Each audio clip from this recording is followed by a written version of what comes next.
తన్ను ప్రేమించు వారిని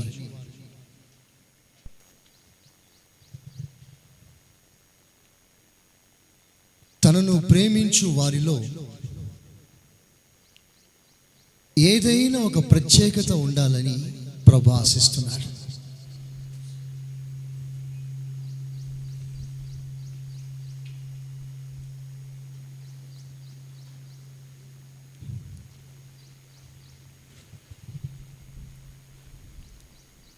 మనం అందించాలని కోరుతున్నాను. ఇట్లుగా మనము ప్రభుని ప్రేమించడం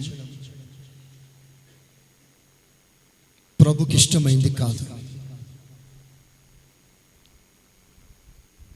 ఎవరైతే ప్రభుని ప్రేమించాలనుకుంటున్నారో వారిలో దేవుడు ఒక ప్రత్యేకతను చూడాలని ఆశిస్తున్నాడు.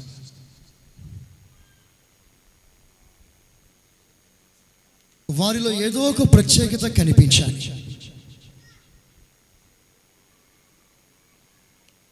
అలాంటి వారు ఎవరు అంటే, అందరూ చేసినట్లుగా వారు చేయరు, వారు ప్రత్యేకంగా చేస్తారు. అందరూ నడిచినట్లుగా వారు నడవరు, వారు ప్రత్యేకంగా నడుస్తారు. అందరూ ఇచ్చినట్లుగా వారు ఇవ్వరు, వాళ్ళు స్పెషల్గా చేస్తారు. అందరూ ప్రేమించినట్లుగా వారు ప్రేమించారు, వారు ప్రత్యేకంగా ప్రేమిస్తారు.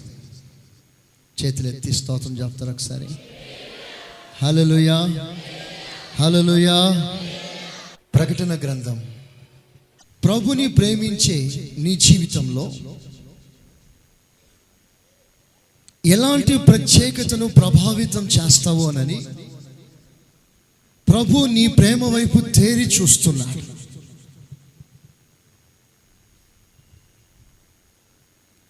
వందనాలు చెప్పు వారికే వందనాలు చెప్పడం సహజం, ఇట్స్ అన్ కామన్.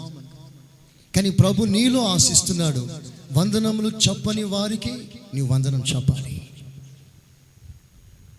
ప్రేమించే వారిని ప్రేమించడం సహజం, అందరూ చేస్తారు. నిన్ను ప్రేమింపని వారిని నువ్వు ప్రేమించాలని ప్రభు ఎదురు చూస్తున్నాడు. ఇచ్చేవారికి బదులు అందరూ ఇస్తారు, ఇట్స్ అన్ కామన్. కానీ ప్రభు నీలో ఏం ఆశిస్తున్నాడంటే, నీవు ఇవ్వని వారికి ఇవ్వాలి అని.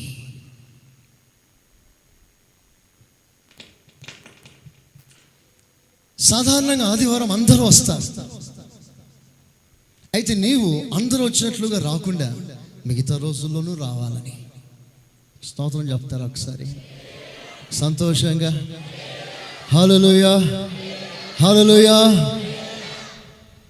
ప్రభు ఒక వ్యక్తితో ప్రేమ సంబంధమైన విషయాలు మాట్లాడేటప్పుడు ఏమని మాట్లాడాడో మనం కొంచెం ఆలోచిస్తాం. ఒకసారి పేతురుతో ప్రభు మాట్లాడుతున్నాడు. పేతురు, వీరందరికంటే నీవు నన్ను ఎక్కువ ప్రేమిస్తున్నావా అని అడిగాడు.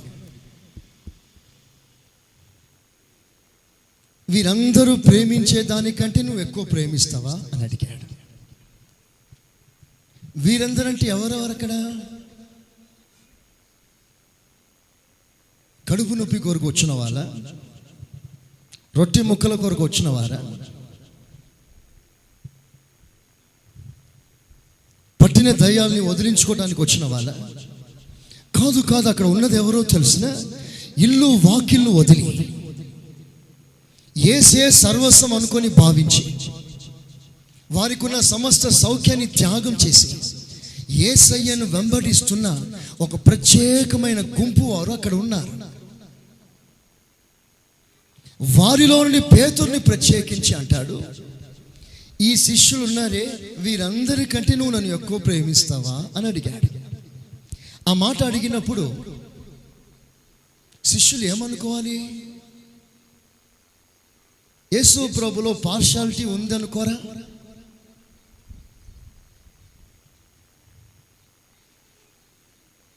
మీరు ఈ మధ్య చాలా సీరియస్గా ఉన్నారు, మీ మీద కంప్లైంట్ ఒకటి చేస్తున్నారు. దేవునికి స్తోత్రం, హల్లెలూయా. మీరు కొంచెం రూపాంతరం పొందాలి. హల్లెలూయా. సంతోషంగా యేసు ప్రభుకి చాలా పార్షాలిటీ అని అనుకోరా? చూడు యేసు ప్రభు చూడు, పేతురులో ఎక్కువ ప్రేమ కావాలంట, మనకంటే ఎక్కువ కావాలంట అని వారు అనుకోరా? ఎందుకు ప్రభు ఆ విధంగా అడుగుతున్నాడు? వీరికంటే నీవు నన్ను ఎక్కువ ప్రేమిస్తున్నావా? పేతురుని అడిగినప్పుడు అలా అడిగాడు. ఒకవేళ యోహాను అడగాల్సిన అవసరం వస్తే, యోహాను వీరందరికంటే నువ్వు ఎక్కువ ప్రేమిస్తావా? ఒకవేళ మత్తయిని అడగవలసిన అవసరం వస్తే, మత్తయి వీరందరికంటే నువ్వు నన్ను ఎక్కువ ప్రేమిస్తున్నావా? అంటే ప్రభు యొక్క ఉద్దేశం ఏంటంటే, ఇండివిజువల్గా మన ఒక్కొక్కరం మనలోని అత్యధికమైన ప్రేమను ప్రభు పొందాలని ఆశిస్తున్నాడు. దేవునికి స్తోత్రం. హల్లెలూయా, హల్లెలూయా. ప్రభుని ఎక్కువ ప్రేమించాలని, ఆయనకి ఎక్కువ ప్రేమ కావాలి. అలాంటి వారు ఎవరు? ఈ రోజున ఒక ప్రత్యేకమైన గ్యాలరీ మీకు చూపిస్తాను. అది సాధారణమైన గ్యాలరీ కాదు, VIP gallery, special lovers gallery. ప్రభుని అధికంగా ప్రేమించే వారి సమూహంలో దేవుడు ఏం ఆశిస్తున్నాడు? నీవు నిజంగా హృదయపు లోతులోంచి ప్రభుని ప్రేమించేవాడైతే నీలో ప్రభు ఏం కోరుకుంటున్నాడు, ఏం ఆశిస్తున్నాడు? చూడండి, ఆ వచన భాగాల్ని చదువుతాం. యోహాను సువార్త 21వ అధ్యాయం 15వ వాక్యం. వారు భోజనం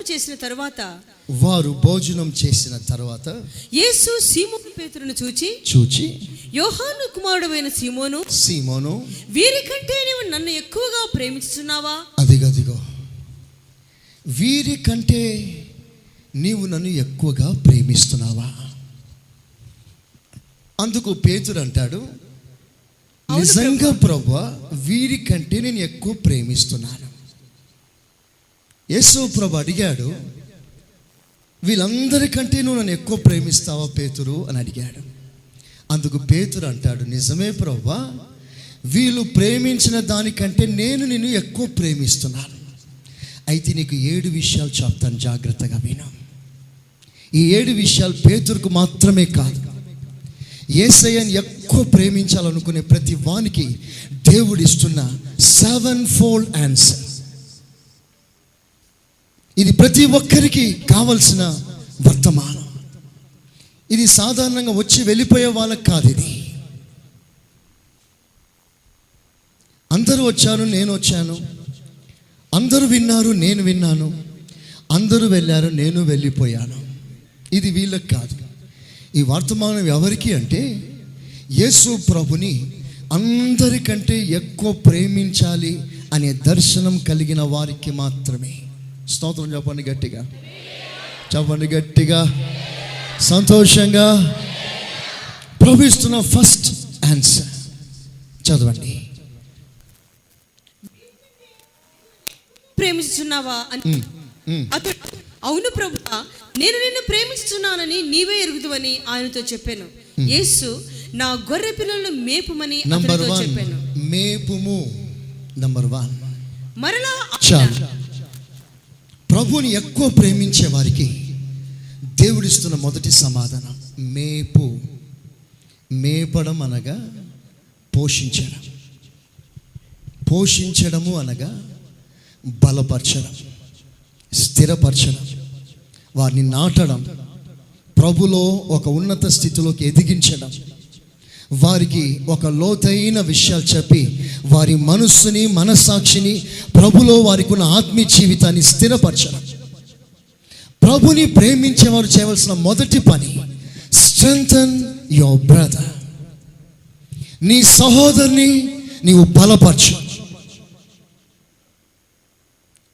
ఏ సహోదరుడు తన సహోదరుని బలహీనపరచకూడదు.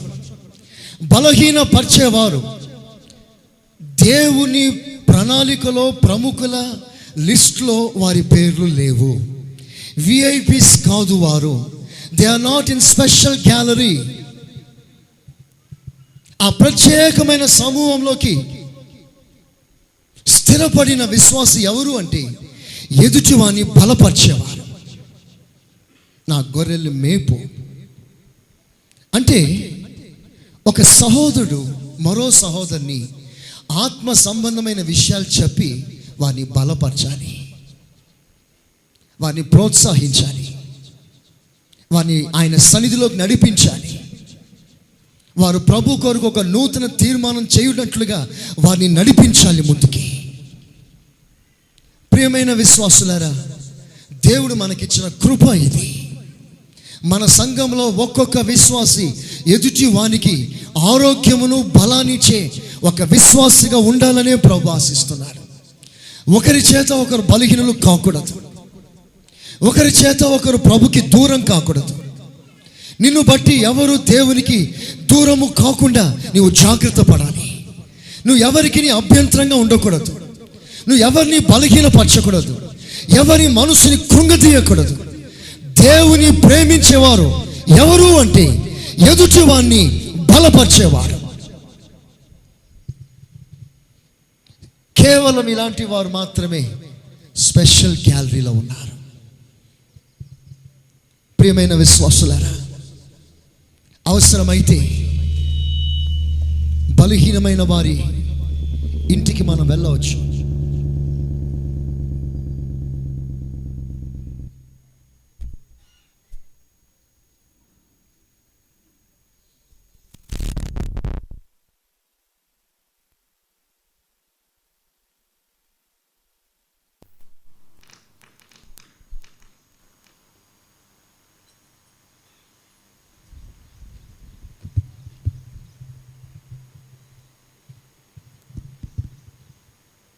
దేవునికి స్తోత్రం. హల్లెలూయా. ప్రభు నీ ద్వారా నీ సహోదరుడు ప్రభునందు స్థిరుడు కావాలని ఆశిస్తున్నాడు. బలహీనమైన విశ్వాసి ఏ విషయంలో బలహీనుడో నువ్వు కనిపెట్టి ఆ వ్యక్తి దగ్గరికి వెళ్ళి అతనికి నోవావును ఒక్కడే దేవుడు కాపాడిన వాక్య సంబంధమైన విషయాలు చెప్పి ఆ వ్యక్తిని బలపరచడం, ఒకవేళ ప్రభునికి ఆ కృపనిస్తే అలాగ చేయటం మంచిది. కానీ ఆ రోజుల్లో ఆది అపోస్తుల కాలంలో పౌలు సేవ చేస్తున్న రోజుల్లో కొంతమంది స్త్రీలు ఏం చేశారో ప్రభు రాస్తున్నాడు. వారికి ఏ పనిపాట్లు లేవట. వారు ఇంటింటికి వెళ్తారట. ఇంటింటికి వెళ్ళి మాట్లాడకూడని సబ్జెక్టులు ఎత్తుకొని సబ్జెక్టుగా మార్చుకొని మాట్లాడి భక్తిహీనులు అవుతున్నారట. తిమోతికి రాస్తాడు పౌలు గారు, అలాంటి స్త్రీల విషయంలో జాగ్రత్త. వారు సమూహాన్ని చెరుపుతున్నారు, ఎదుటివాన్ని బలహీనపరుస్తున్నారు. బాహాటంగా సంఘంలో అట్టి స్త్రీలను ఖండించు. దైవజనుడు తిమోతికి రాస్తాడు. దేవుడు ప్రేమించేవారు, ప్రత్యేకంగా ప్రేమించే వారికి దేవుడిస్తున్న మొదటి పాఠం, నీవు నీ సహోదరుని బలపరచు. నంబర్ 2 కింద రాస్తుంది 16th verse చివరి మాట, నా గొర్రెలను కాయుము. కాయుము అంటే కాపాడుము. దేవుని ప్రేమ సంకల్పంలో ఉన్నవారు, దేవుని అధికంగా ప్రేమించేవారు ఎదుటి వారిని కాపాడు అంటున్నాడు. ఒక వ్యక్తిని బలపరచావు కదా, బలంగా ఉన్న వ్యక్తిని, స్థిరంగా ఉన్న వ్యక్తిని అన్ని విధాలుగా కాపాడటానికి ప్రయత్నం చేయి. దేవుడు నిన్ను నాటడానికి పిలిచాడు, పెళ్ళగించటానికి కాదు. కట్టడానికి పిలిచాడు, కూల్చటానికి కాదు. పునాది స్థిరపరచడానికి పిలిచాడు, పునాది లేపటానికి కాదు. మన జీవితంలో ఒక్కొక్క విశ్వాసి ఎదుటివాన్ని కాపాడగలగాలి. ఎవరైనా ఒకరు నీ సహోదరులో ఏదైనా బలహీనత చూసావా, ఆ బలహీనతను ప్రచారం చేయక, పేపర్ హెడ్లైన్స్లో వేయక, టీవీలో హెడ్లైన్స్లో వేయక ఆ వ్యక్తి మరీ ఇంత పాడైపోకుండానట్లుగా మంచి భావంతో మంచి మనస్సుతో దైవ సేవకులు ఎద్దకొచ్చి భారం కలిగిన సేవకులు, ఎవరూ నశించిపోట, రాలిపోట, వెనకబడిపోట ఇష్టం లేని సేవకుల దగ్గరకు వచ్చి ఆ సహోదరుని యొక్క బలహీనతను గురించి చెప్పి ఇద్దరం కలిసి ఆ వ్యక్తి కొరకు ప్రార్థన చేస్తాం. ప్రేమ అనేక దోషాల్ని కప్పుతుంది. మరింత పాడు చేయటానికి కాదు, ఆ వ్యక్తి తన తప్పు తెలుసుకునేలాగున మనము జ్ఞానంగా ఆ వ్యక్తి పట్ల డీల్ చేయాలని ప్రభు ఆశిస్తున్నాడు. ప్రభుని ప్రేమించేవారు ఒక వ్యక్తిని కాపాడటానికి ప్రయత్నం చేయండి. నంబర్ 2. నంబర్ 3 చదవండి. 18వ వాక్యం. గొర్రెలను మేపు, నీ అంతట నీవే నడుము కట్టుకొని, నీవు యవనుడై ఉన్నప్పుడు నీ అంతట నీవే నడుము కట్టుకొని, నీ అంతట నీవే నడుము కట్టుకొని నీకు ఇష్టమైన చోటికి వెళ్ళుచుంటివి. నీకు ఇష్టమైన చోటికి వెళ్ళావు. నీ అంతట నీవే, నీ అంతట నీవే చేశావు. ఎవరితో మాట్లాడుతున్నాడు దేవుడు? నిన్ను అధికంగా ప్రేమిస్తున్నాను ప్రభువా అని చెప్పిన పేతురుతో మాట్లాడుతున్నాడు. నీ అంతట నీవే వెళ్ళావు, నడుమును కట్టావు, నీకు ఇష్టమైన చోటుకి వెళ్ళావు. అంటే దేవుని ఉద్దేశం, దేవుని అధికంగా ప్రేమించేవారు తమంతట తామే ఏది చేయకూడదు. నీ అంతట నీవే అంటే ఆ వ్యక్తికి నడిపింపు లేదు. దైవ సేవకుల హెచ్చరిక పట్టించుకోడు, సంఘ క్రమాన్ని పట్టించుకోడు, తన ఇష్టానుసారంగా ఈ లోకంలో జీవిస్తాడు. నడిపింపు త్రోసివేసిన వారు, ఇలాంటి వారు ఎవరు అంటే దేవుని అధికంగా ప్రేమించే ఆ లిస్టులో లేరు. వారు ఎలా ఉండాలి అంటే తమంతట తామే ఏమి చేయలేని స్థితిలోకి ఉండాలి. వారి బలమును బట్టి, వారికి ఉన్న సమస్త జ్ఞానాన్ని బట్టి, వారి చదువును బట్టి నువ్వు ఏమాత్రం అతిశయించక అవన్నీ దాచిపెట్టేసి నా ప్రభు మీదనే నేను ఆధారపడతానని ప్రభు మీద ఆధారపడగలిగిన జీవితాల్లో ప్రభుని ప్రేమించే వారికి అవసరం. కింద చదువుదాం. 4వ విషయం. నీవు ముసలివాడైనప్పుడు, నీవు ముసలివాడైనప్పుడు నీ చేతులు నీవు చాచుదువు, నీ చేతులు నువ్వు చాచుదావు. వేరొకడు నీ నీవు ముసలివాడవైనప్పుడు అంటే నీ బలము ఉడికిపోయినప్పుడు, నీ డబ్బు కరిగిపోయినప్పుడు, నీ జ్ఞానం నిరర్థకమైనప్పుడు, ఇక నీ కార్యాలు ఏవి నడవనప్పుడు, ఆ స్థితిలోకి నువ్వు వచ్చినప్పుడు నువ్వు చేతులు చాపుతా. చేతులు చాపడం అంటే ఇక నా వల్ల కాదు ప్రభా, ఇక నా వల్ల నేను ఏమి చేయలేను ప్రభా, నేను నిష్ప్రయోజనమైన దాసులను ప్రభా, ఇక నీవే నాకు సహాయం చేయాలని ప్రభు సహాయము కొరకు చేతులు చాపే స్థితి ప్రభుని ప్రేమించే వారికి కావాలి. తర్వాత వేరొకడు నీ నడుమును కట్టి నీకు ఇష్టము కాని చోటికి నేను మోసుకొని పోనని, నీకు ఇష్టము కాని చోటికి మోసుకొని వెళ్తాడు. వేరొకడు నడుమును కడతాడు. ఆయనే పరిశుద్ధాత్మ దేవుడు. నడుమును కట్టడం అంటే మనస్సును కట్టడం. మనకిష్టమైన చోటు కాదు, ఆయనకి ఇష్టమైన చోటికి తీసుకెళ్తాడు. ఇదే ఆత్మ నడిపింపు. దేవుని అధికంగా ప్రేమించే ఆ గ్యాలరీలో ఉన్న వారికి మరో లక్షణం ఏది అంటే ఆత్మ నడిపింపుకు పూర్తిగా అప్పగించుకోవడం, పూర్తిగా ఆత్మ స్వాధీనంలో నడవడం. నా ఇష్టం కాదు ప్రభా, నీ ఇష్టమే అని చెప్పగలిగిన వారు, నా అంతట నేను ఏది చేయను ప్రభా అని చెప్పగలిగిన వారు, నా కోరిక చెప్పున నేను ఏది చేయను ప్రభా అని మనసారా చెప్పగలిగిన వారు.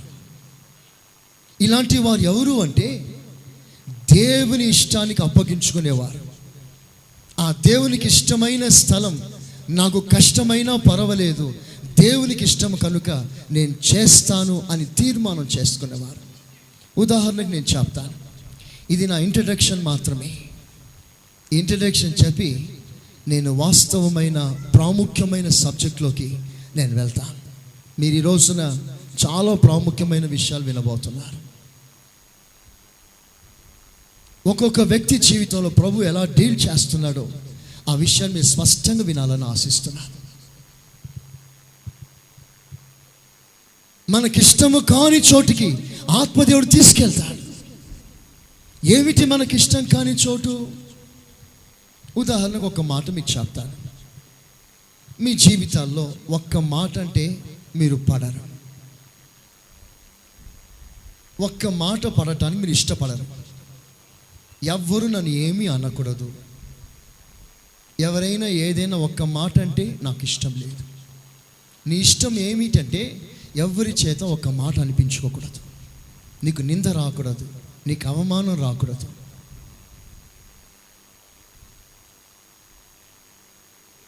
నీ ఆరోగ్యం ఏ విషయంలో తేడా రాకూడదు.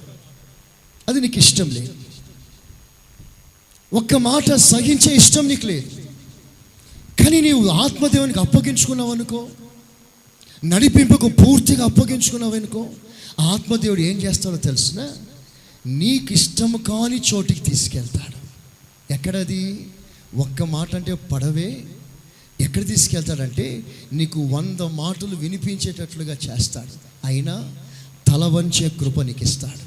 స్తోత్రం చెప్పండి గట్టిగా, హల్లెలూయా. ఒక్క మాట అంటే పడని స్థితిలో నుంచి 100 మాటలైనా పడి తల వంచే స్థితిలోకి ప్రభుని నడిపిస్తాడు. ఇది గొప్ప అభివృద్ధి, ఇది గొప్ప ఆశీర్వాదం. నీకు ద్రోహం చేసిన వారితో మాట్లాడటానికి ఇష్టం లేదనుకో, దేవుడు అక్కడికే నడిపిస్తాడు. ఎవరైతే నీకు ద్రోహం చేశారో వాళ్ళతోని నీకు మాట్లాడేటట్లుగా ప్రభు చేస్తాడు. ఇది ప్రభుకి ఇష్టమైన కార్యం. అది నీకు ఇష్టం కాకపోవచ్చు. ఇదే ఆత్మ నడిపింపు. ఇది ఎవరి జీవితాలు అమలు చేస్తాడంటే తనను అధికంగా ప్రేమించే వారి జీవితాల్లో. స్తోత్రం చెప్పండి గట్టిగా. ఇది 5వ విషయం. 6వ విషయం చూడండి. అతడు ఎట్టి మరణం వలన దేవుని మహిమపరచును దానిని సూచిస్తాడు. ఆయన ఈ మాట అంటే నీ ప్రాణమైనా సరే ఆయనకిచ్చే విషయంలో వెను తీయక ప్రాణము కూడా త్యాగం చేయగలిగిన వాడై ఉంటారు ప్రభుని అధికంగా ప్రేమించేవారు. ఇది బాహాట సూచన. ప్రభుని ప్రేమించే వారి లక్షణాలు ఇవి. వీరందరికంటే నువ్వు నన్ను ఎక్కువ ప్రేమిస్తున్నావా? అలాగైతే నీ ప్రాణము కూడా నాకు ఇచ్చే విషయంలో వెను తీయకూడదు.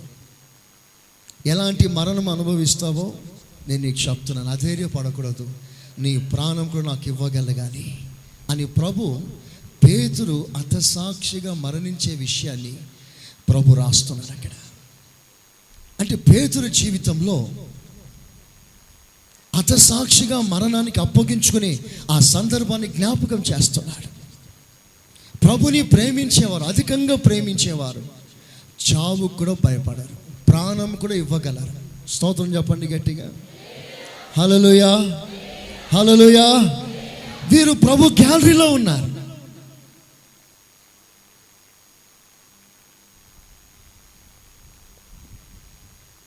ఒక్క మాట కూడా సహించలేని నీవు ప్రాణం ఎలా ఇవ్వగలవు? ఆ స్థితిలో ఒకవేళ నీవు లేకపోతే ఆ గ్యాలరీ, ఆ స్పెషల్ గ్యాలరీకి నువ్వు ఎంత దూరంగా ఉన్నావు?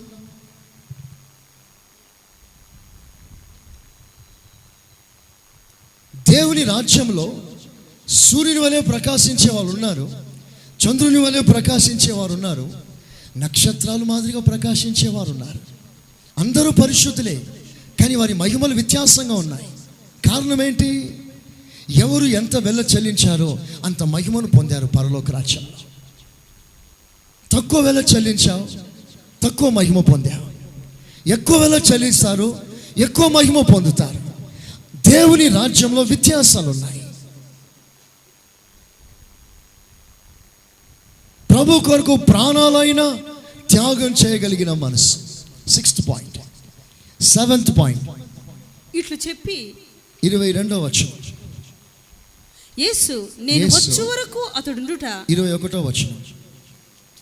పేతురు పేతురు అతన్ని చూచి ప్రభువా ఇతని సంగతి ఏమగునని యేసును అడిగాను. యేసు నేను వచ్చే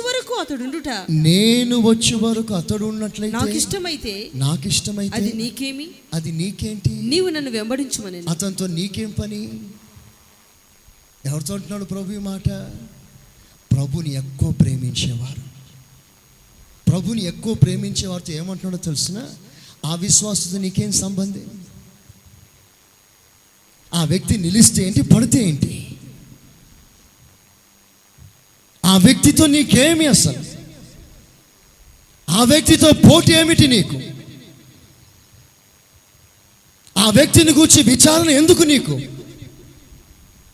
ఆ వ్యక్తి గూర్చి నేను ఆలోచిస్తాను. ప్రభుని ప్రేమించేవారు, అధికంగా ప్రేమించేవారు ఇతరులతో ఎలాంటి జోలి కల్పించుకోరు.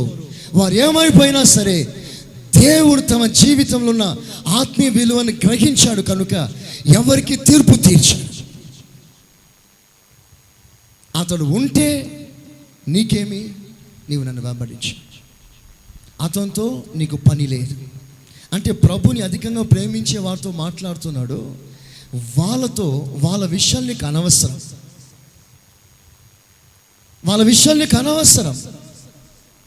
అదిగో వాళ్ళు ఎక్కడికి వెళ్ళారు చూడు, అదిగో వాళ్ళు ఏం చేస్తున్నారు చూడు, అదిగో వాళ్ళు ఎలా చేస్తున్నారు చూడు. అలాంటి టాపిక్ నీకు అవసరం లేదు. ప్రభుని ప్రేమించే వారికి దేవుడిస్తున్న 7 క్వాలిఫికేషన్. అయితే ఈరోజు మీకు ఒక ప్రాముఖ్యమైన విషయం చెప్తాను. ప్రభుని అధికంగా ప్రేమించే వారి జీవితాల్లో దేవుడు ఏం ఆశిస్తున్నాడో, ఎలా ఆశిస్తున్నాడో, ఎంత కంట్రోల్లో ఉండాలని కోరుకుంటున్నాడో ప్రభు స్పష్టంగా ఒక్కొక్క గుండెను తట్టాలని ఆశిస్తున్నాడు. ప్రతి కుటుంబాన్ని తాకాలని ప్రభు ఆశిస్తున్నాడు. ఈ పేతురు ఎలాంటి వాడు అంటే చాలా దుడుకు, చాలా తొందర, కొంచెం కూడా ఆలోచన ఉండదు. త్వరపడి మాట్లాడతాడు, అనాలోచితంగా మాట్లాడతాడు. ఈ పేతురుకున్న వీక్ మైండ్ ఏంటంటే, బలహీనత ఏమిటంటే ఆలోచన తక్కువ, ఆవేశం ఎక్కువ. ఇది పేతురు యొక్క లైఫ్ స్టైల్. త్వరగా ఏదో మాట్లాడిస్తుంటాడు. మూర్ఖంగా కాదు, అమాయకంగానే మాట్లాడతాడు. మాట్లాడవలసిన సందర్భంలో మౌనంగా ఉంటాడు, మౌనంగా ఉండవలసిన సందర్భంలో మాట్లాడతాడు. ధైర్యంగా ఉండవలసిన సందర్భాల్లో చిన్న బిడ్డకు కూడా భయపడతాడు. భయపడవలసిన సందర్భంలో కత్తి తీసి చెవి నరుకుతాడు. ఒకసారి కాళ్ళు కడగొద్దు అంటాడు, కొద్దిసేపట్లోనే ఒళ్ళంతా కడుగయ్యా అంటాడు. కొద్దిసేపు నిలబడినట్లుగా నిలుగుతాడు, తర్వాత పూర్తిగా మునిగిపోతుంటాడు. పేతురు జీవితంలో త్వరపడి మాట్లాడే స్వభావం ఉంది. అందుకనే దేవుడు ఏం చేస్తున్నాడంటే పేతుర్ని పూర్తిగా కంట్రోల్ చేయాలనుకుంటున్నాడు. అది ట్రైనింగ్ నేర్పడం ప్రారంభిస్తున్నాడు. పేతురు లైఫ్ని పూర్తిగా స్వాధీనపరచుకోవాలని చూస్తున్నాడు. అందుకే రాస్తాడు ఇక్కడ, వేరొకడు వచ్చి నీ నడుమును కడతాడు. అతడు తన ఇష్టానుసారంగా నడిపిస్తాడు. నీ ఇష్టానుసారంగా నడువవు, నీ ఆలోచన చెల్లదు, ఆయన ఆలోచన మేరకే నువ్వు నడుస్తావు. అందుకని పేతురుతో దేవుడు క్రమక్రమముగా అతని నోటి మాటను సెన్సర్ చేయడం ప్రారంభించాడు. అతని మాటల్ని కట్ చేయడం ప్రారంభించాడు. పరిశుద్ధ గ్రంథంలో అలాంటి సందర్భాల్ని చక్కగా ఆత్మదేవుడు రాయించాడు. ఏ సందర్భాల్లో పరిశుద్ధాత్మ దేవుడు పేతురుని మాట్లాడకుండా, సెలవు ఇవ్వకుండా కట్ చేశాడో ఆ సందర్భాలు పరిశుద్ధ గ్రంథంలో రాయించాడు. ఆ సందర్భం, ఆ అనుభవం మనకును ఎంతో అవసరం. మనము కూడా దేవుని ఆత్మ స్వాధీనంలో ఉంటే ఏది మాట్లాడాలి, ఎంత మాట్లాడాలి, ఎలాగో మాట్లాడాలి, ప్రభు మనల్ని కంట్రోల్ చేస్తాడు. మన జీవితాన్ని పూర్తిగా తన స్వాధీనంలో చేస్తాడు. పేతురుని ఎలా కట్ చేశాడో 4 విషయాలు నేను చెప్తాను. 2 నిమిషాల్లో 4 విషయాలు నేను చెప్తాను. జాగ్రత్తగా వినండి, చదవండి. లూకా సువార్త 9వ అధ్యాయం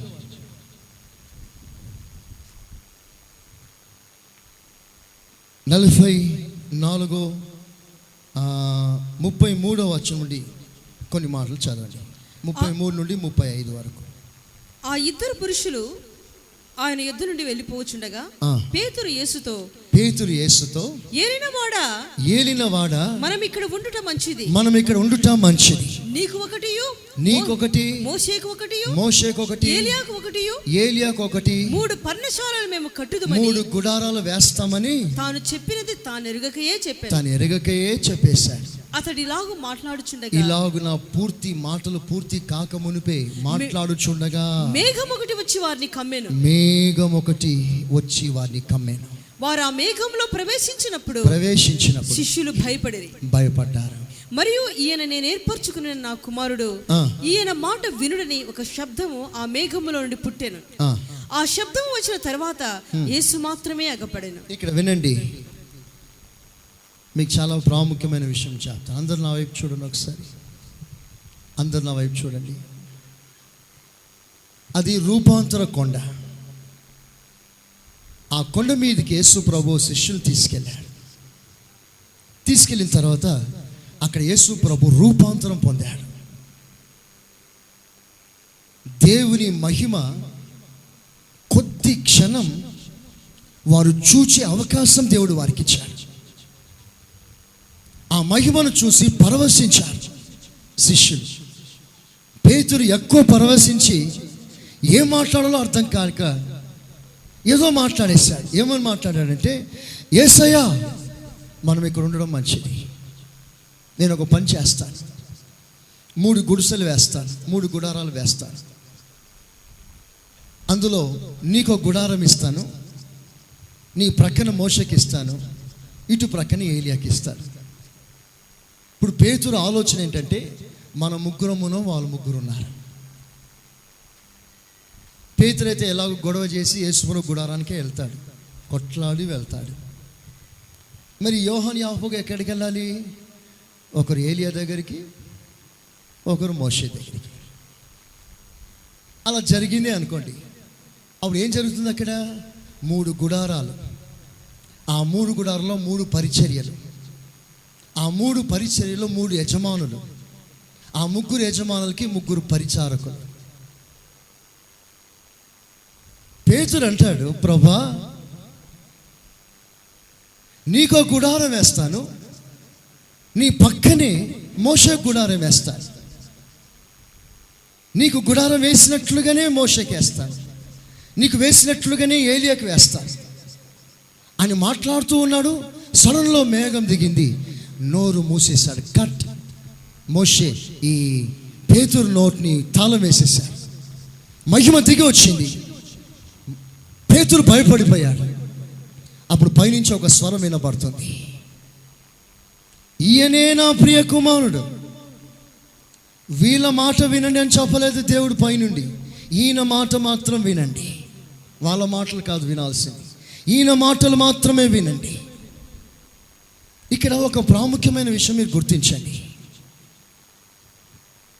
దేవుడు దిగి వచ్చి మోషేని ఇంకా మాట్లాడకుండా ఎందుకు కట్ చేశాడో తెలుసా? యేసు ప్రభుకి ఎంత ప్రాముఖ్యత ఇచ్చాడో మోషేకు కూడా అదే ప్రాముఖ్యత ఇస్తున్నాడు, ఏలియా కూడా అదే ప్రాముఖ్యత ఇస్తున్నాడు. అంటే యేసయ్యని వాళ్ళతో సమానంగా ఎంచుతున్నాడు. నీకు గుడారం వేసినట్లుగా వీళ్ళకు కూడా ఒక గుడారం వేస్తాను ప్రభా అన్నాడు. దేవుడు దిగి వచ్చేసాడు. ఎవరికి వేస్తావు గుడారం? నీవు ఎవరెవరికి వేస్తావు? ఎవరికి పడితే వాళ్ళు గుడారాలు వేస్తావా? నోరు ముయ్యి అన్నట్లుగా దేవుడు మహిమతో దిగి వచ్చేసి, వీళ్ళ మాటలు కాదు, ఈయన మాట మాత్రమే విను. దేవుడు నిన్ను నన్ను ఎక్కడ కంట్రోల్ చేయాలని ఆశపడుతున్నాడో తెలుసా? యేసు ప్రభుకి ఇవ్వాల్సిన ప్రాముఖ్యత మిగతా వాటికి ఇస్తున్నవే, యేసు ప్రభుకి ఇవ్వాల్సిన ఘనత మిగతా వారికి ఇస్తున్నవే, యేసు ప్రభుకి ఇవ్వాల్సిన స్థానం మిగతా వారికి ఇస్తున్నవే, అది దేవుడు సహించని విషయం. అక్కడ దేవుడు దిగి వస్తాడు. పేతురు జీవితం జరిగిన పెద్ద పొరపాటు అది. ఆయనను ఎవరితో సమానునిగా మీరు ఎంచుతురు? నా ప్రభు ఎవరితో సమానుడు కాదు, ఆయన అసమానుడైన దేవుడు. స్తోత్రం చెప్పండి గట్టిగా, చెప్పండి గట్టిగా, ఇంకా గట్టిగా. ఆయన ఎవ్వరికి సాటి రాడు, ఆయన ఎవ్వరికి సమానుడు కాదు. ఆయన అన్నిట్లో ప్రత్యేకమైన వాడు, అన్నిట్లో ఘనత పొందినవాడు, అన్నిట్లో మహిమ కలిగిన వాడు. పేతురు, ప్రభువా నీకు ఒక గుడారం, మోషేకు ఒక గుడారం. యేసయ్యని ఎవరితో పోల్చుతున్నాడు? ఎవరితో సమానంగా ఎంచుచున్నాడు? మోషే ఏలీలతో యేసయ్యని సమానంగా ఎంచుచున్నాడు. మీకు ఒక సత్యం తెలుసా? క్రొత్త నిబంధనలో పరిశుద్ధాత్మ అభిషేకం పొందిన విశ్వాసి కంటే మోషే, ఏలియా తక్కువ వారు. దేవునికి స్తోత్రం చెప్పండి గట్టిగా, చెప్పండి గట్టిగా. అభిషేకం పొందిన విశ్వాసి కంటే మోషే తక్కువవాడు. యేసు రక్తం చేత కడగబడి ఆయన ఆత్మ చేత ముద్రించబడిన విశ్వాసి కంటే, గుడిసెలో ఉన్న కూలి పని చేసుకున్న అభిషేకం పొందిన విశ్వాసి కంటే ఏలియా తక్కువవాడు. ఇది బైబిల్ చెప్పే సత్యం. నీకంటేనే ఏలియా తక్కువ అయితే యేసు ప్రభుతో సమానంగా పోల్చుచున్నాడు పేతురు. దేవుడు దిగి వచ్చేశాడు. జాగ్రత్త, ఎవరితో సమానంగా ఎంచుచున్నావు నీవు? దేవుణ్ణి. మిమ్మల్ని ప్రశ్నిస్తున్నాడు దేవుడు. మీ జీవితాల్లో ఎవరికి ప్రాముఖ్యత ఇస్తున్నారు? ఏ సందర్భాలకి మీరు ప్రాముఖ్యత ఇస్తున్నారు? మీ జీవితంలో ప్రథమ స్థానం ఎవరిది? ఆరాధనకిచ్చే సమయం, ఆరాధనకిచ్చిన విలువ మిగతా వాటి కంటే ఎక్కువ ఇవ్వగలుగుతున్నావా? మీ ఇంటికి ఒక చిన్న బంధువు వస్తే ఆరాధన మానుకుంటున్నావే, నువ్వు బంధువుకు విలువ ఎక్కువ ఇచ్చినావా, ఆరాధనకు ఎక్కువ విలువ ఇచ్చావా?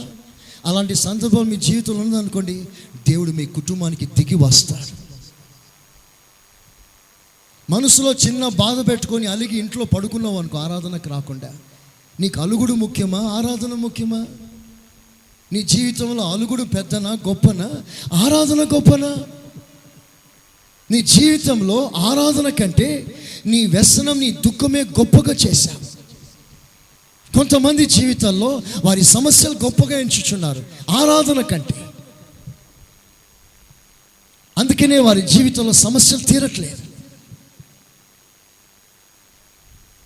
అనేక కుటుంబాల్లో దేవుడు ఒక తీర్పరిగా వస్తున్నాడు. చిన్న పని పడితే చాలు ఆరాధన మానుకోవటాన్ని తెగిస్తున్నారు. దేనికి ప్రాముఖ్యత ఇస్తున్నావు? పేతురు దగ్గర దిగి వచ్చి నోటిని మూసివేసేశాడు. జాగ్రత్త, ఇక నువ్వు మాట్లాడటానికి సెలవు లేదు. దేవుని తీర్పు మన మీదకి వస్తుంది. ఎప్పుడంటే దేవునికి ఇవ్వవలసిన ఘనత మిగతా వాటికి ఇచ్చినప్పుడు. ఏలీ కాలంలో ఏం జరిగిందో తెలుసా?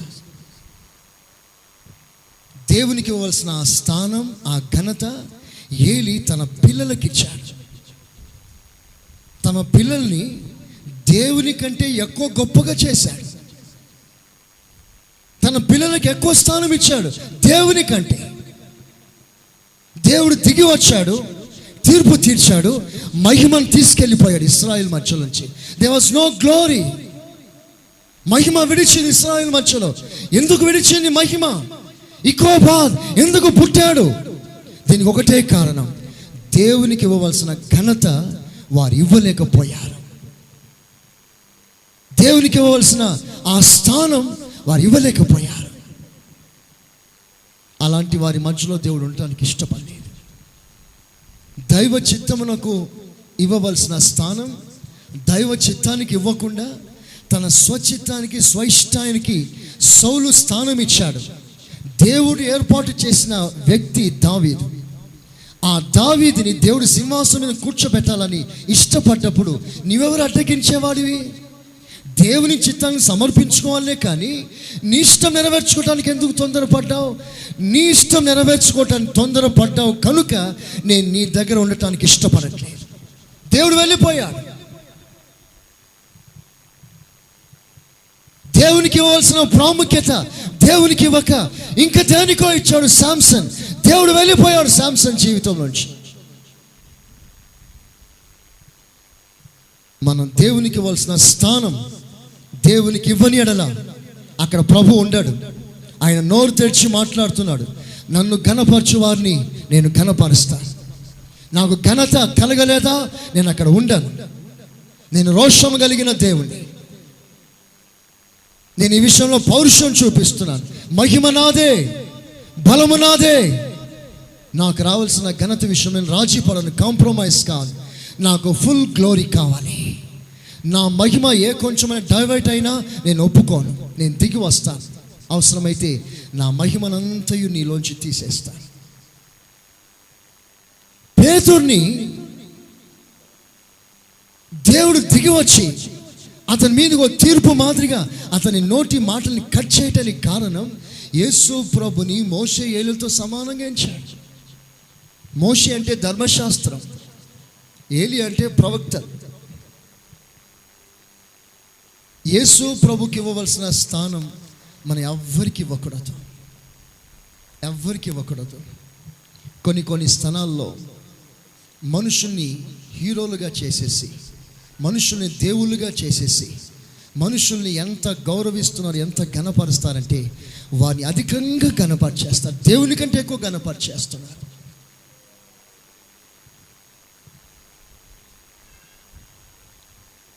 అదొక విగ్రహారాధనగా మారిపోతుంది. ప్రియమైన విశ్వాసులారా, మొదటి సందర్భంలో ప్రభు మనకు నేర్పిస్తున్న పాఠం, యేసు ప్రభుకి ఒక ప్రత్యేకమైన స్థానం ఇవ్వాలి. స్తోత్రం చెప్పండి గట్టిగా. ఆయనకి ఇవ్వవలసిన స్థానం, ఘనత, మర్యాదల్లో ఏది తగ్గకూడదు, ఏ విషయంలో తగ్గకూడదు. అనేకుల భావన ఏంటో తెలిసిన, ఆదివారం దేవుడు గొప్ప దేవుడుగా దిగి వస్తాడు, బుధవారం బైబిల్ స్టడీలో తక్కువ దేవుడు దిగి వస్తాడు, కొంచెం దేవుడు దిగి వస్తాడు. ఆదివారం ఇంత గ్లోరీ, ఇంత మహిమ దిగి వస్తుంది, బుధవారం కొంచెమే దిగి వస్తుంది. ఆ వ్యత్యాసంతోనే అనేకులు ఏం చేస్తారంటే ఆదివారం పెద్ద మహిమ కొరికి వస్తారు, పెద్ద దేవుడు వస్తాడు ఆదివారం. బుధవారం శనివారం ఏ దేవుడు వస్తారు? చిన్న దేవుడు వస్తాడు. అదే కదా అనేకుల ఆలోచన. ఆదివారం ఏ దేవుడు దిగి వస్తున్నాడో శనివారం బుధవారం కూడా అదే దేవుడు దిగి వస్తున్నాడని నీకు ఘనత, గౌరవం ప్రభుకి ఇవ్వాలనుకుంటే ఆ రోజులకు వచ్చి ప్రభుని మహిమపరచు. ఆదివారం మనతో ఏ దేవుడు మాట్లాడతాడో బుధవారం కూడా అదే దేవుడు మనతో మాట్లాడుతున్నాడు, శనివారం కూడా అదే దేవుడు మాట్లాడుతున్నాడు. ఆదివారం దేవునికి ఇచ్చే ఆరాధన, ఘనత బుధవారం దేవునికి ఎందుకు ఇవ్వట్లేదు? నీవు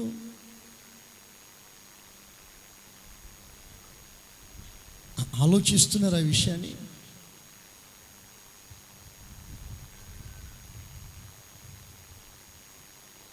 ఆదివారపు దేవుణ్ణి ఇంత ఘనపరుస్తున్నారే, శనివారం దేవుని ఎందుకు ఘనపరచకూడదు? అది ఇంకో దేవుడు కాదు కదా. దేవునికి ఇవ్వవలసిన స్థానం అది ఆదివారం ఆరాధన మాత్రమే కాదు. దినానికి ప్రత్యేకత ఇవ్వకండి, దినానికి కర్త దేవుడు. మనం దేవునికి ప్రాముఖ్యత ఇస్తున్నాం, దినానికి కాదు. కనుక దినాన్ని మనసులో పెట్టుకొని దినముగా మనం వస్తే మనం కూడా ఇంకా పాత నిబంధనలో ఉన్నాం, కొత్త నిబంధనలు లేం. పాత నిబంధనలో రోజులను, దినాలను ఆచరించారు, అమావాస్య, పౌర్ణమి ఆచరించారు. మనం కూడా ఆదివారం దినమును ఆచరిస్తే you are still in the law period. నీకు దినం ముఖ్యం కాదు, యేసు ముఖ్యం, ప్రభు ముఖ్యం, ఆయన నమస్కరించడం ముఖ్యం. అందుకనే మనం ప్రభుని కనపరచడానికి సమయమందును అసమయమందును వచ్చి ప్రభుని ఆరాధించాలి. దేవునికి స్తోత్రం చెప్పండి, చెప్పండి గట్టిగా. రెండవ సందర్భం అది కపెర్నహూము. కపెర్నహూములో కొంతమంది ట్యాక్స్ కలెక్టర్స్ వచ్చారు, పన్నులు వసూలు చేసే వాళ్ళు వచ్చారు. వచ్చిన వెంటనే పేతురుని కలిశారు. కలిసి, ఏమయ్యా మీ బోధకుడు పన్ను కట్టాడా అని అడిగాడు. అందుకు పేతురు అంటాడు, ఎందుకు కట్టాడు? కడతాడులే అన్నాడు. ఎందుకు కట్టాడయా? కడతాడు, బరాబర్ కడతాడు అన్నాడు. నేను ఇప్పుడే పోయి చెప్తాను అన్నాడు. ప్రభు దగ్గరికి వస్తున్నాడు. పన్ను వాళ్ళు వచ్చారు, వారికి పన్ను కట్టాలి. ఆ విషయం చెప్పటానికి యేసు ప్రభు దగ్గరికి వచ్చాడు. ఆ రూమ్లో ఎంటర్ అయినాడు. కట్, నీ నోటి మాటలు కట్ చేస్తున్నా, నేను మాట్లాడుతున్నా విను. నీవు మాట్లాడటానికి సెలవు లేదు. మాట్లాడటానికి వచ్చాడు, మాట్లాడే అవకాశం ఇవ్వలేదు ప్రభు. కట్ చేశాడు. కట్ చేసి అంటాడు, నేను ఒక ప్రశ్న అడుగుతున్నాను, రాజులు పన్నులు ఎవరి దగ్గర వసూలు చేస్తారు? కుమారుల దగ్గరనా, దాసుల దగ్గరనా, అన్యుల దగ్గరనా అన్నాడు. అందుకు పేతురు అంటాడు, అన్యుల దగ్గర ప్రభువా. మరి నేను అన్యుడనా, కుమారుడనా? పన్ను ఎవరి దగ్గర వసూలు చేస్తారు? అన్యుల దగ్గర. వాళ్ళు పన్ను కట్టరాని బోధకుడు అంటే కడతాడన్నావే, నేను కట్టాలి నా పన్ను అంటే నేను అన్యుడిని నీ దృష్టికి? నేను ఎవరిని? Who am I? ఈ ప్రత్యక్షత నీకు వచ్చినంత వరకు నీకు మాట్లాడటానికి సెలవు లేదు. చదవండి మత్తయి సువార్త 17వ అధ్యాయం 24వ వచనం. కపెర్నహూమునకు వచ్చినప్పుడు అరసెకెలు అను పన్ను వసూలు చేయువారు పేతురు నొద్దకు వచ్చి మీ బోధకుడు ఈ అరసెకెలు చెల్లింపడా అని అడుగగా చెల్లిస్తాడు. ఎందుకు నీకు ఆలోచన లేదా పేతురు? పన్ను ఎవరు చెల్లిస్తారు? అన్యులా? చదవండి. అతడు ఇంటిలోనికి వచ్చి మాటలాడక మునిపే యేసు ఆ సంగతి ఎత్తి ఆ సబ్జెక్ట్ ని యేసు ప్రభువే ఎత్తుకున్నాడు. సీమోనా నీకేమి తోచుచున్నది? భూరాజులు సుంకరులు పన్నులు ఎవరి యొద్ద వసూలు చేయదు? ఎవరి యొద్ద వసూలు చేస్తారు? కుమారుల యొద్దనా అన్యుల యొద్దనా? కుమారుల దగ్గర అన్యుల దగ్గర అని అడిగాను. అతడు అన్యుల యొద్దనే అని చెప్పగా యేసు అలాగైతే కుమారులు స్వతంత్రులే అయినను మనము వారికి అభ్యంతరము కలుగజేయకుండా. కుమారులు స్వతంత్రులు కట్టనక్కర్లేదు. కానీ నీకు ఏం మాట్లాడాలో అర్థం కాలేదు. పన్ను కడతాడు, ఎందుకు కట్టాడు అనేసి అంటే నీ దృష్టికి నేను ఎవరిని? Who am I?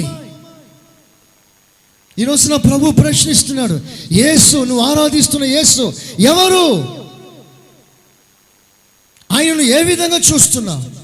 ఒక రక్షకుడని మాత్రమే చూసావా? నిన్ను స్వస్థపరచు దేవుడని మాత్రమే చూసావా? నీకు సర్వమై ఉన్నవాడు అని చూడగలిగావా?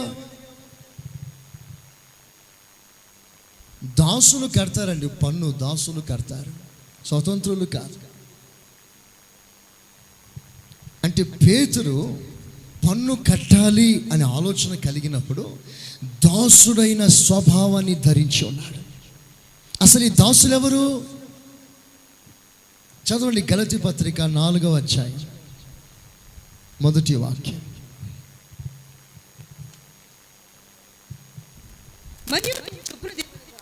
వారసుడు అన్నిటికీ కర్త అయి ఉన్నను బాలుడుగా ఉన్నంత కాలం అతనికి దాసునికి ఏ భేదమును లేదు. అతడు దాసుడే, వారసుడైన బాలుడుగా ఉన్నంత కాలం అతడు దాసుడే. మీకు అర్థమైనట్లుగా నేను చెప్పాలంటే విశ్వాసియే రేపు పొందబోయే స్వాస్థ్యానికి కర్తయే.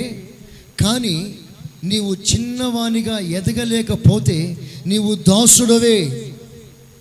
ఇంకా స్పష్టంగా చెప్పాలంటే ఎదుగుదల లేని విశ్వాసి దాసుడు. ఆత్మీయ జీవితంలో వర్ధిల్లని వారు దాసులతో సమానం. ఒకడు దేని చేత జయింపబడడో అతడు దానికి దాసుడు.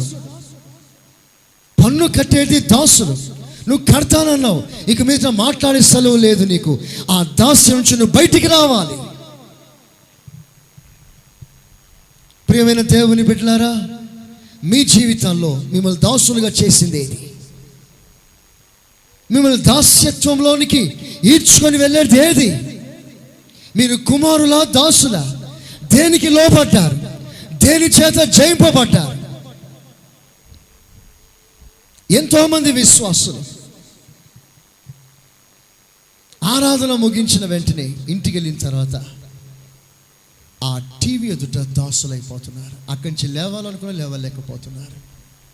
దాసుడు ఎవరు? వీరు ఎదగని వారు, రేపు స్వాస్థ్యాన్ని పొందలేని వారు, వీరు ప్రభు గ్యాలరీలో లేనివారు, అలంకారం జయించని వారు. ప్రియమైన విశ్వాసులారా, పేతురుతో ప్రభు స్పష్టంగా మాట్లాడుతున్నాడు. పేతురు, నీవు మాట్లాడాలనుకుంటున్నావు, కానీ నేను మాట్లాడనివ్వను. ఎందుకంటే పన్ను కడతాననేసావే, దాసులుగా ఒప్పుకున్నావే వారి ఎదుట. నేను దాసుని కాను కదా, నేను దేవుని కుమారుడు. ఎవ్వరికి మనము బాకీ ఉండనక్కర్లేదు. ప్రియమైన దేవుని బిడ్డలారా, ఎవ్వరికి మనం దాసులుగా ఉండనక్కర్లేదు. ప్రభు మళ్ళీ స్వతంత్రులుగా చేశాడు కనుక, స్వాతంత్రం దేవుడు మనకి ఇచ్చాడు కనుక మనము ప్రభు కాడిని మోయవలసిన వారమే, కానీ ఏ దాస్యపు కాడి మోయవలసిన అవసరం మనకు లేదు. దాస్యపు కాడి మోసే వారికి మాట్లాడే సెలవు లేదు. దేవునికి ఇవ్వవలసిన ప్రాముఖ్యత మరి దేనికైనా ఇస్తే నీకు మాట్లాడటానికి సెలవు లేదు. పేతురు జీవితంలో 3వ సందర్భం ఉంది. అదేంటో తెలిసిన, పేతురు మనసులో వాళ్ళు తక్కువ నేను ఎక్కువ అని మనసు పేతురుకుంటుంది. ఎప్పుడు ఈ మనసుతోనే ఉంటాడు పేతురు. వాళ్ళు తక్కువ నేను ఎక్కువ. ప్రార్థన మాత్రం బాగా చేస్తాడు, గంటలు చేస్తాడు. ప్రార్థన ముగించిన తర్వాత వాళ్ళు తక్కువ నేను ఎక్కువ అనుకుంటాడు. ప్రార్థనే, ఈ భేదం మాత్రం మనసులో పోదు. ఒకరోజు బాగా ప్రార్థన చేస్తున్నాడు, మైండ్ మాత్రం అది వాళ్ళు తక్కువ నేను ఎక్కువ. భేదాలు కలిగిన వాడు, సమానంగా ఎంచాలని ఆలోచన లేనివాడు, తక్కువ వారిని ఎక్కువగా ఎంచే మనసు లేదు పేతురుకి. ఇలాంటి మనసు కలిగి బాగా ప్రార్థన చేస్తూ ఉంటే తక్కువ అయినవన్నీ దుప్పట్లో దిగాయి పేతురు ముందు. తక్కువగా దేని ఎంచుచున్నాడో అవన్నీ దిగాయి, దుప్పట్లో దిగేసరికి దేవుడు పైనుంచి మాట్లాడుతున్నాడు. నీవు లేచి వాటిని చంపుకొని తిను అన్నాడు. పేతురు అంటాడు, అవి చాలా తక్కువ ప్రభువా, నేను తినను, నేను ఎక్కువ అంటాడు. అవి నేను తినను, నా వల్ల కాదు అన్నాడు. దేవుడు అన్నాడు, వాళ్ళు తక్కువ అయినా పర్వాలేదు, అపవిత్రులైనా పర్వాలేదు, నేను వారిని పరిశుద్ధపరచాను కనుక నువ్వు వారిని అంటరాని వానిగా చూడటానికి వీల్లేదు. వాళ్ళు తక్కువ జాతి అని చూడటానికి వీల్లేదు. నేను వారిని ఘనపరుస్తాను, నేను వారిని పరిశుద్ధపరుస్తాను, నేను వారిని ఘనులుగా మార్చాను. నువ్వెవరివి తక్కువ చేయటానికి? లేచి తిను అన్నాడు. నా వల్ల కాదు, తినను 3 సార్లు ఇదే అన్నాడు దేవుడితో. ప్రార్థించి లేచాడు, దర్శనం పోయింది. 2 మనుషులు వచ్చారు పేతురు దగ్గరికి. ఎవరయ్యా మీరు, ఎక్కడి నుంచి వచ్చారు? మేము అన్యజనులం, మా ప్రాంతానికి వచ్చిన సువార్త ప్రకటించాలి. ఓహో, నాకు వచ్చిన దర్శనం ఇదేనా? సరే వస్తాను పద. వెళ్ళాడు, వారితో మాట్లాడుతున్నాడు, కానీ మనసు మాత్రం వాళ్ళు తక్కువ నేను ఎక్కువ. మీరు అన్యజనులు, ఆఫ్టర్ ఆల్ మీరెవరు? మీరు తక్కువ నేను ఎక్కువ అనుకుంటున్నాడు. 2 మాటలు చెప్పాడు, తర్వాత సబ్జెక్ట్లోకి రాబోతున్నాడు. నిలబడ్డాడు. ప్రసంగం చేయాల్సిన సమయం వచ్చినప్పుడు దేవుడు ఏం చేశాడో తెలుసిన? పేతురు నోటిని మూసేశాడు, ఆకాశం తెరిచాడు, అందరి మీదకి దేవుడు తన ఆత్మవర్షాన్ని కురిపించాడు. అందరూ భాషలతో మాట్లాడుతున్నారు. స్తోత్రం చెప్పండి గట్టిగా. చదవండి అపోస్తుల కార్యాలు 10వ అధ్యాయం. అపోస్తుల కార్యాలు 10వ అధ్యాయం 44వ వాక్యం. పేతురు ఈ మాటలు ఇంకా చెప్పుచుండగా అతని బోధ విన్న వారందరి మీదకి పరిశుద్ధాత్మ దిగెను. ఆ మాట కంటిన్యూ అవుతుంది, పూర్తి కాలేదు. మాట్లాడుతుండని కట్ అయిపోయింది, ప్రసంగం కట్ చేసేసాడు. ఇక ఆపేసాయి. పేతురు ఇంకా మాట్లాడడం ఆపేసాయి. ప్రసంగం ఆగిపోయింది. అందరి మీదకి అభిషేకం దిగొచ్చేసాయి. పేతురు ప్రసంగం పూర్తి కాలేదు, మధ్యలో ఆగిపోయింది. అందరి మీద ఆత్మవర్షం కురిపించేసాయి. ఏం జరిగింది? ఎందుకు అంతరాయం? పేతురు మైండ్లో ఏముందో తెలుసా? వాళ్ళు తక్కువ, మేము ఎక్కువ. వాళ్ళు తక్కువ. మీరు తర్వాత అధ్యాయం చదవండి, మీకు అర్థమవుతుంది పేతురు మెంటాలిటీ. వాళ్ళు తక్కువ, మేము ఎక్కువ. నేను అంటాను, ఈ భేదము కలిగిన వారికి దేవుడు మాట్లాడటానికి సెలవు ఇవ్వట్లేదు. సంఘములో కుల పిచ్చిపోవాలి, జాతి పిచ్చిపోవాలి. నీవెంత, నేనెంత, నీ కులం నా కులం, మీ కులం తక్కువ, మా కులం ఎక్కువ. ఈ భేదాలు, ఈ కులాల మధ్యన గోడలు కూలాలి. మనమందరం ఏకము కావాలి. స్తోత్రం చెప్పండి గట్టిగా, చెప్పండి గట్టిగా, హల్లెలూయా. మనమందరం ఏకము కావాలి. సంఘంలో ఎవరు తక్కువ కాదు. సంఘంలో ఎవరు తక్కువ జాతికి సంబంధించిన వారు కాదు. అందరూ సమానులే. అందరికీ వారికి కావాల్సిన పరిచర్య ఉంది. కాళ్ళకి చిటికినేలకి ముళ్ళు కూర్చుంది అనుకోండి, సెప్టిక్ అయింది అనుకోండి, కత్తి తీసుకొని నరికేస్తావా కాళ్ళని, వేళ్ళని? సెప్టిక్ అయింది, పాడైపోయింది, అక్కర్లేదు, నరికేస్తావా? వేలు ఖర్చు పెట్టైనా ఆ వేలు బాగు చేసుకోము. వేలు ఖర్చు పెట్టి వేలు బాగు చేసుకుంటాం. దాన్ని ఉంచుకోవడానికి ప్రయత్నం చేస్తామే కానీ కట్ చేయం. సెప్టిక్ అయినా పర్వాలేదు, అది పాడైపోయినా పర్వాలేదు. అప్పట్లో నాకు అయింది యాక్సిడెంట్, పెద్ద యాక్సిడెంట్. నా బొట్టన వేలు మొత్తం చితికిపోయింది. హాస్పిటల్ తీసుకెళ్ళారు, హడావిడిగా గాంధీ హాస్పిటల్ తీసుకెళ్లారు. హైదరాబాద్లో జరిగింది 80s.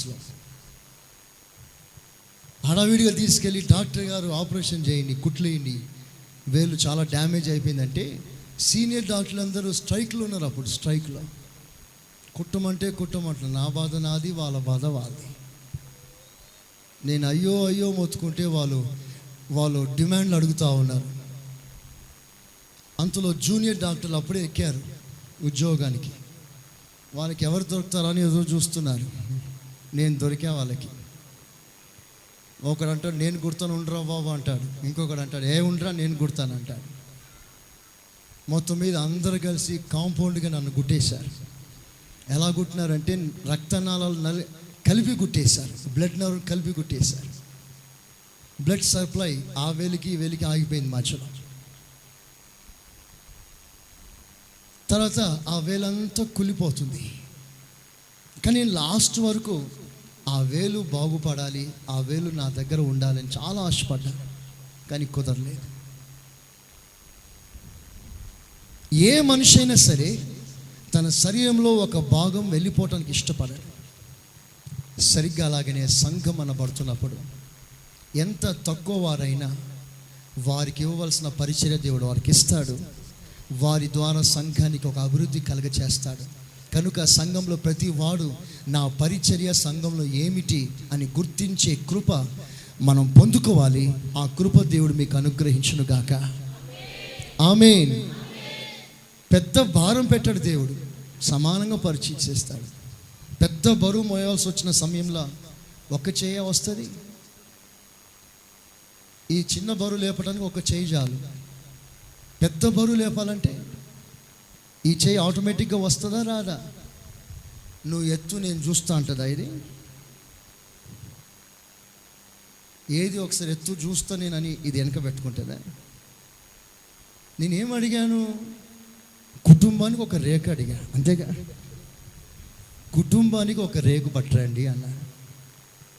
పని ప్రారంభమైందా?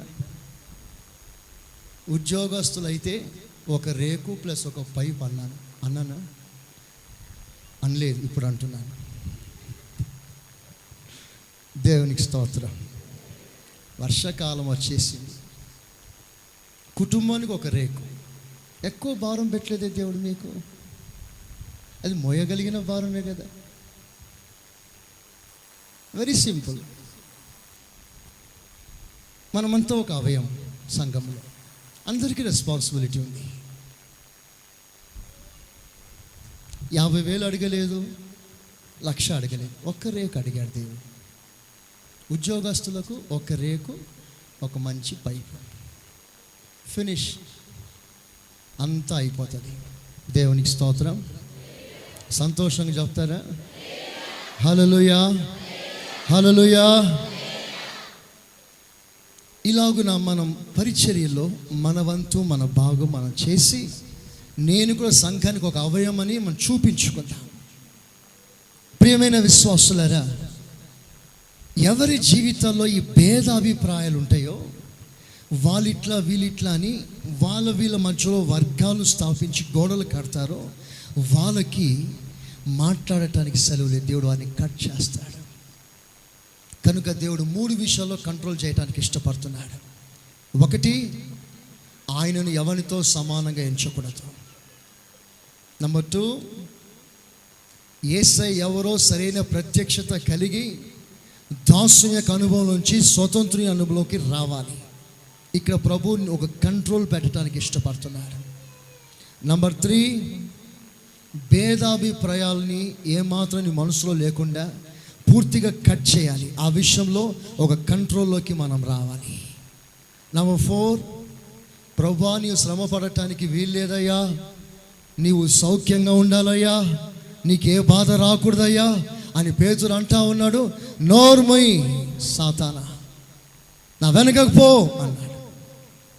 కట్ చేశాడు దేవుడు. ఎందుకు కట్ చేశాడు? నీవు శ్రమ పడటానికి వీల్లేదు, నీకే బాధ రాకూడదు, నీకంత క్షేమం ఆరోగ్యంగా ఉండాలి అనే తలంపు, అనే ఆలోచన ఉందే, దాన్ని కట్ చేస్తున్నారు. అందుకనే పేతురు ఆ సబ్జెక్ట్ ఎత్తిన వెంటనే కట్ చేశాడు. కనుక ఆ సబ్జెక్ట్ని ప్రధాన సబ్జెక్ట్గా మార్చుకొని పత్రిక అంతా అదే రాశాడు పేతురు. 1వ పత్రిక 2వ పత్రిక చదివి చూడండి. శ్రమ శ్రమ శ్రమ శ్రమ శ్రమ. అది ఇష్టం కాదు పేతురికి. దానినే వస్త్రముగా ధరించుకో అన్నాడు పేతురు. అంటే శ్రమ పడటానికి ఇష్టము లేని మనసు కట్ చేయబడాలి. మన జీవితంలో మనం ప్రభు కొరకు ప్రయాసపడాలి, కష్టపడాలి. శ్రమ వస్తే సంతోషంగా అంగీకరించాలి. ఆ మనసును తెచ్చుకోండి. ఈ 4 విషయాల్లో దేవుడు మనల్ని పరిపూర్ణంగా కంట్రోల్ చేయడానికి ఇష్టపడుతున్నాడు. మనం ఈ 4 విషయాల్లో ప్రభు స్వాధీనంలోకి వచ్చి ప్రభుని కనపరుస్తాం. ప్రభు ఆ కృప మనకు అనుగ్రహించునుగాక. చదువుదాం గట్టిగా, ఇంకా గట్టిగా. హల్లెలూయా, హల్లెలూయా.